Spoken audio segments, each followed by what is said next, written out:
اسے گھسیٹتا ہوا لے کے جا رہا ہے اور اس کے اوپر ایک پتھر کا ٹکڑا رکھ دیا, یہ سیب محفوظ کر لیا, دوبارہ بھوک لگے گی ادھر ہی آؤں. میں نے کہا واقعی اس کو ڈیڑھ ہوشیار ایسے نہیں کہا جاتا. سیاڑا کوا, بچپن میں کتابوں میں پڑھتے تھے نا سیاڑا کوا, لیکن مینا کیا کرتی ہے, اس کا ایک انڈا گرایا اور اپنا انڈا رکھ دیا. کوی جو ہے وہ مزے سے پالتی ہے انڈے کو, سیتی رہتی ہے, جب چوزا نکلتا ہے تو اپنا بچہ سمجھ کے کھلاتی ہے. تھوڑے دن میں اس کو اندازہ ہوتا ہے کسی نے کوئی بہت بڑی ٹوپی کرائی ہے مجھے, کسی نے بہت بڑی ٹوپی کرائی. پورا ایک کائنات میں مینجمنٹ ہے, نظام ہے, بڑا خوبصورت, اسی سے پرندے چہچہا رہے ہیں.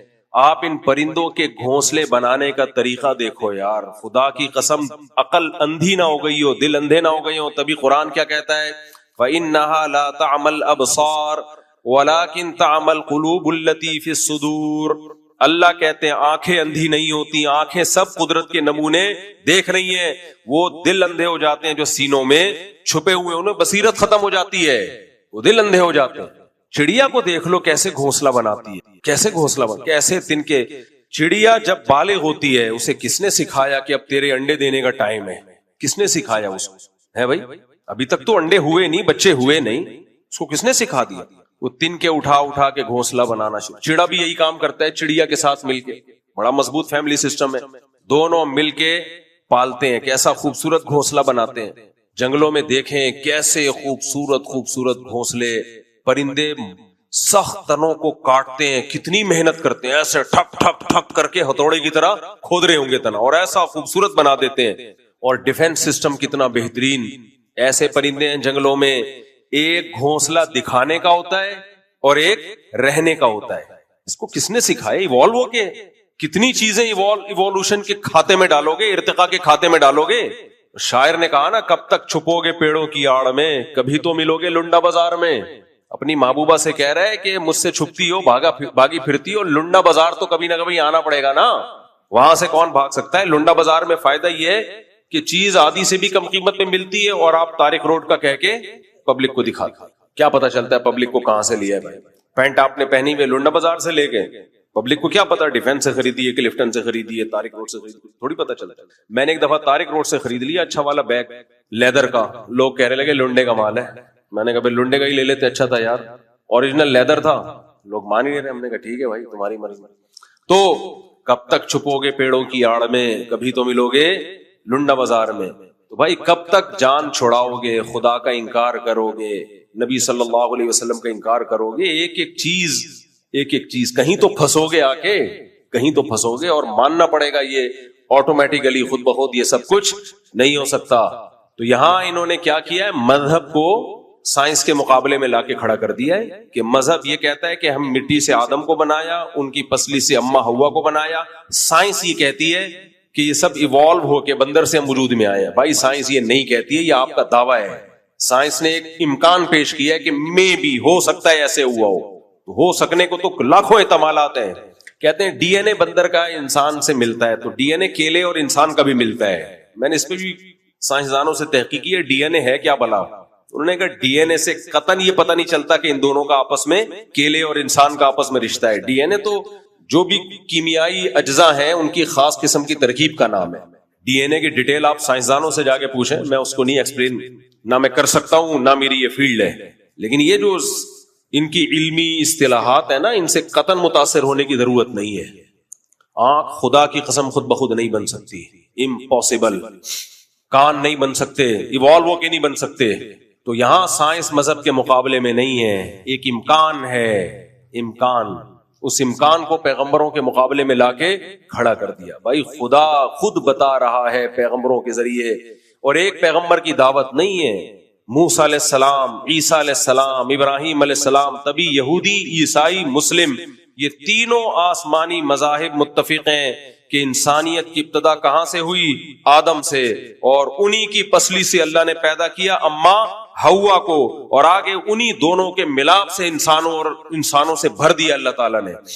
ویسے بھی میں آپ سے ایک سوال پوچھتا ہوں, ہم اور آپ گراف بنایا کرتے تھے, گراف بناتے تھے نا, تو آپ ایک گراف بنائیں. 9-10 کی کلاس میں نا ہمیں گراف بنانا سکھایا تھا ٹیچر نے. بہت سارے مسئلے اس گراف سے حل ہو جاتے ہیں.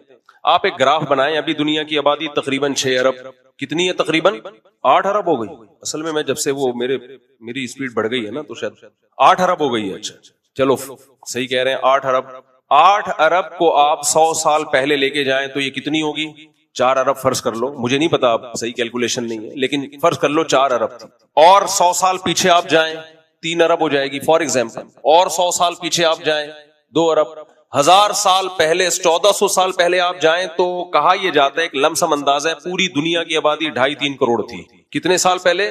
1400 سال پہلے. کہا جاتا ہے, ایک اندازہ ہے ماہرین کا, کہ کتنی آبادی تھی؟ 2.5-3 کروڑ نبی صلی اللہ علیہ وسلم کے دور میں. تو 1400 سال پہلے کا گراف جا کے ایسے ہو جائے گا. اور تھوڑا پیچھے جائیں, بہت زیادہ ہوا نا, 1,00,000 سال, یعنی اس کو آپ پیچھے لے کے جائیں 1-1.5 لاکھ سال, 2 لاکھ, 3 لاکھ فرض کر لو, 5 لاکھ فرض کر لو. 5 لاکھ کے بعد جا کے یہ 1 یونٹ پہ آ کے جمع ہو جائیں گے. جبکہ بندر سے ارتقاء کا جو عمل ہے اس کے لیے لاکھ نہیں, لاکھوں نہیں, کروڑوں سال کہتے ہیں سائنسدان. تو گراف اگر آپ بنانا شروع کرتے ہو تو یہ تو بہت جلدی جا کے 1 آدم پہ آ کے ہم, یعنی 1 آدم بہت جلدی آ جائیں گے. اتنا پیچھے جانے کی ضرورت نہیں ہے. تو اگر سائنسی ایک تھیوری, ایک نظریہ ہم فرض کر لیتے ہیں کہ ڈاروین کا ایک یہ نظریہ ہے, تو بھائی ایک دوسرا جہت سے بھی اس پہ سوچنے کی ضرورت ہے. بہت ساری تھیوریز, بہت سارے جو زاویے ہیں جن سے اگر آپ سوچتے ہو تو وہ اسی کی نفی کر رہے ہیں. اور ایک سوال تو اکثر میں دہراتا رہتا ہوں, بندر سے ہم انسان اچانک تھوڑی بنے ہیں. بندر اور انسان کے بیچ میں ہزاروں نسلیں ہوں گی, کچھ بندر کے قریب, کچھ بندر سے دور, کچھ اور دور, کچھ اور دور. وہ ساری مارکیٹ سے ایک دم شارٹ کی ہوئی ہیں. وہ شارٹ کی ہوں گی. ہمیں 20-30 لاکھ سال پرانے ڈھانچے مل رہے ہیں ڈائناسور کے, لیکن ہمیں اس کے بعد کے جب بندر سے ہم انسان بنے, بیچ کے کروڑوں ڈھانچے کہاں شارٹ ہو گئے ایک دم سے. جو آدھے بندر تھے آدھے انسان تھے, وہ کہاں گئے؟ نہیں آئی میرا خیال ہے بات سمجھ میں. بھائی کھدائی کے دوران ڈائناسور نکلتے ہیں نا, اتنے بڑے بڑے چھپکلیاں. سائنسدان کہتے ہیں یہ وہ دور تھا جب انسان کا کوئی وجود نہیں تھا. اتنے بڑے بڑے ڈائناسور تھے, یہ کوئی وجود نہیں تھا, ان کے مجسمے نکل رہے ہیں. تو بندر سے انسان بننے کا زمانہ تو بعد کا ہے. تو بندر سے جب انسان بننے کا عمل شروع ہوا, کروڑوں اربوں لاکھوں یا جتنے بھی آپ ہزاروں سال, تو بیچ میں بھی تو بہت ساری مخلوقات آئی ہوں گی. جیسے آج ہزاروں بندر ہیں, لاکھوں بندر ہیں, تو ایسے ہی لاکھوں انسان اور بندر کے بیچ کے, اور ان کے بیچ کے بیچ کے, اور ان کے بیچ کے بیچ کے. یہ ایسے کیسے ہو گیا کہ ایک دن بندر سویا, صبح اٹھا انسان بنا ہوا ہے. اس لیے سائنس کے نام پہ خدا کا اور پیغمبروں کا انکار مت کرو. تو اللہ نے کیسے پرندوں کو سکھایا, کیسے کھودتے رہتے ہیں درختوں کو. ہاں میں بتا رہا تھا ایک پرندہ کیا کرتا ہے, ایک فیک, جیسے آج کل نا گھروں میں ایک ڈرٹی کچن ہے اور ایک دکھانے والا کچن ہے. مجھے کہیں گھر کرائے پہ لینا تھا, میں کسی کے یہاں گیا, انہوں نے کہا یہ کچن ہے. میں نے کہا اتنا چھوٹا سا کچن؟ کہتے ہیں اوریجنل کچن جو وہ ہے وہ اندر, وہ ڈرٹی کچن ہے, یہ مہمانوں کے سامنے رکھنے کا کچن ہے. کبھی کبھار کچھ تھوڑی بہت چائے وائے گرم کرنی ہوئی تو بعض پرندے کیا کرتے ہیں, وہ سانپ وغیرہ کے لیے الگ گھونسلہ بناتے ہیں کہ سانپ آئے گا تو ادھر آئے گا, اپنا چھپڑ میں اوریجنل والا الگ ہوتا ہے. اتنی عقل. دیمک کو دیکھ لو, دیمک کو. دیمک جب گھر بناتی ہے نا, وینٹیلیشن کا ایسا خاندانی انتظام کرتی ہے اس میں, کیونکہ وہ سرنگیں ہوتی ہیں نا, سرنگ میں ہوا کہاں سے آئے گی, آکسیجن کہاں سے آئے گی, ٹیمپریچر کیسے مینٹین رکھا جائے گا, ایسا خاندانی گھر بناتی ہے. اس میں ہوا کی گزرگاہ کا بھی راستہ, روشن دان بھی, اور ایسے اس کے اینگل سے بناتی ہے کہ ہوا گزرتی بھی ہے, ٹیمپریچر بھی سیم رہتا ہے. تبھی قرآن بار بار کہتا ہے ان اللہ لا یستحی ان یضرب مثلا ما بعوضۃ فما فوقها. اللہ مچھر اور مکھی کی مثال بیان کرنے سے بھی شرماتا نہیں ہے. خدا کے وجود کو ثابت کرنے کے لیے کوئی راکٹ سائنس کی ضرورت نہیں ہے. صرف ایک مچھر کو اسٹڈی کر لو, اتنی سی کھوپڑی میں 100 آنکھیں ہیں, 360 پہ دیکھتا ہے مچھر, 360 ڈگری پہ دیکھتا ہے کمبخت. اور مچھریا بھی چاروں طرف دیکھ رہی ہوتی ہے ایک ہی ٹائم پہ. اتنے چھوٹے چھوٹے ڈیجیٹل کیمرے اس کی چھوٹی سی کھوپڑی پہ فٹ. بڑی سے بڑی چیز بھی اس نے بنا دی, بڑی بڑی کہکشائیں, اور چھوٹی سے چھوٹی چیز بھی اس نے بنا دی. اور بتا دیا نہ اس کی بنائی ہوئی بڑی چیزوں جیسی کوئی چیز تم بنا سکتے ہو، نہ اس کی بنائی ہوئی چھوٹی چیزوں جیسی کوئی چیز تم بنا سکتے ہو۔ سورہ لقمان میں دیکھو، ھذا خلق اللہ، اللہ اپنی قدرت کے نمونے بیان کر کے کہتا ہے یہ میری بنائی ہوئی تخلیق ہے۔ فَأَرُونِي مَاذَا خَلَقَ الَّذِينَ مِن دُونِي، میرے علاوہ جو لوگوں نے بنایا ذرا وہ بھی اس کے مقابلے میں لا کے دکھاؤ، پھر تم ان کو معبود ماننا۔ بیان کا ٹاپک کچھ اور تھا، نکل ہم کہیں اور گئے، تو ٹینشن لینے کا نہیں ہے، ٹینشن بالکل نہ لیا کریں۔ لوگوں نے کمنٹس کیے ہوتے ہیں مفتی صاحب ٹاپک کوئی اور تھا اور آپ نکل کہیں اور گئے، تو کہاں نکلے ہم؟ غلط جگہ چرس ورس کی طرف تھوڑی نکل گئے ہم۔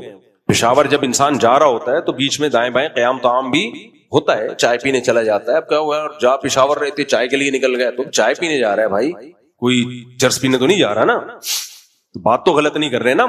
تو ہم وہ جو ہود صاحب ہے نا، ہود صاحب، ان کی خدمت میں گزارش ہے کہ سائنس نظریہ ارتقاء میں اسلام سے ٹکراتی نہیں ہے۔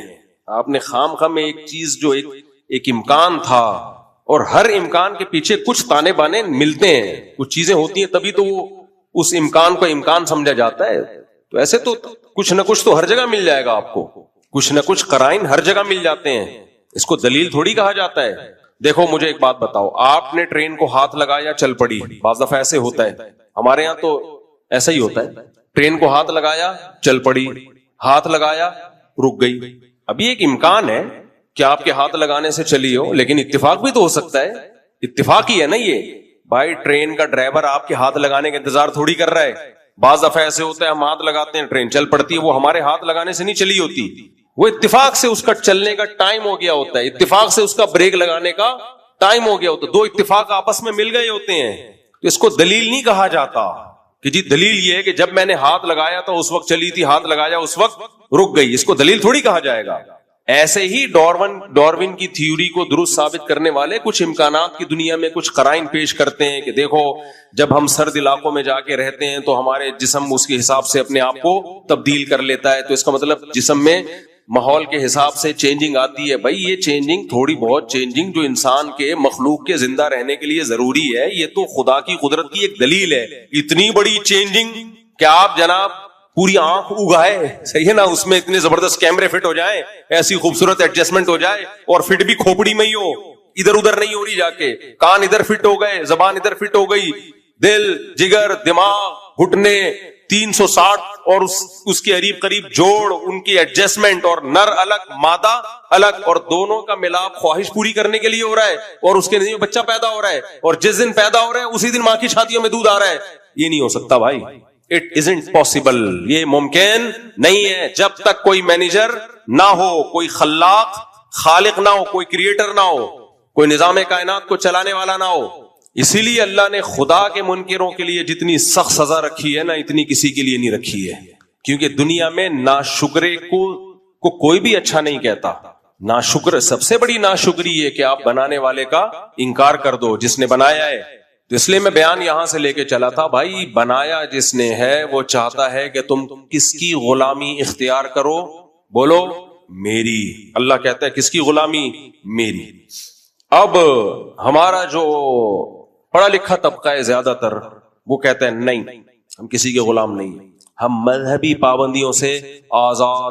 تو اللہ کہتے ہیں آزادی کا حق تمہیں جب ہے جب تم انڈیپینڈنٹ ہو۔ جب تم کیا ہو؟